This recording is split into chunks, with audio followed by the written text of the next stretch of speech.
6:37. Usually I say it's time to check back in with Mike Eppel, but this is the first time for this morning. A little sleepy on Friday, I hear. Yeah, a little bit.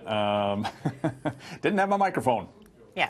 Yeah, we're at home. Home. Had to go search for it. So yeah, we're all good to go now. All good. All right. Yeah, it's the hazards of the early morning shift, I suppose. Tammy, good morning. You know, this is going to be interesting with this rotating strike action that the union at Canada Post has called. Started at midnight tonight. Rotating strikes hitting 4 cities to start: Halifax, Victoria, Edmonton, and Windsor. Now they're saying the mail will still be delivered in those cities, but it's the timing on this is going to be very interesting, considering the union has been saying they want not just job security, but also the end to forced overtime, because as the growing popularity of online shopping, and we're getting into, of course, the upcoming holiday sales season, and lots of deliveries going on there, and now legalized cannabis being delivered through the Postal Service. This is all going to come to loggerheads in the contract negotiations. So it's something to watch here as Canada Post Union of Postal Workers started rotating strikes at midnight this morning.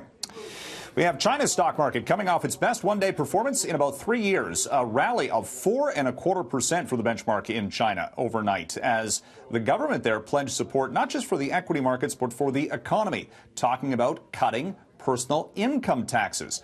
That was a major surprise to analysts who have watched China's economy slow down a little bit to about 6.5% growth, which is still very sizable, comparably speaking. But at the same time, they want to spur on consumer spending. And to do that, they're talking about cutting the personal income tax rate. And that has, in turn, kicked off a wave of buying activity in the early Monday trade on markets elsewhere through Europe and maybe even through the North American stock markets coming up today. We are talking about the cost of borrowing going up this week in this country as the Bank of Canada sets interest rates on Wednesday, and market fully expecting another 0.25% interest rate hike. The question, what will be the guidance from the central bank? Do they take interest rates now on pause after one more interest rate increase, which would be the 5th in the past year and a half, which has certainly made mortgages a little bit more expensive. Anything on a variable rate will likely be more expensive before week's end.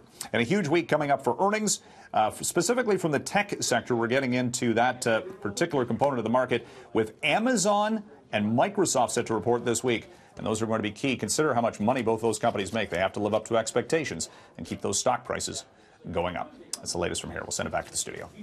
Well, Mike. First Yes. It was your earpiece on I know, Friday. see, Today again, it it's your comes Mike. back to this whole thing about me being the nutty professor. Can't keep my head on straight sometimes. Glue them to you somewhere.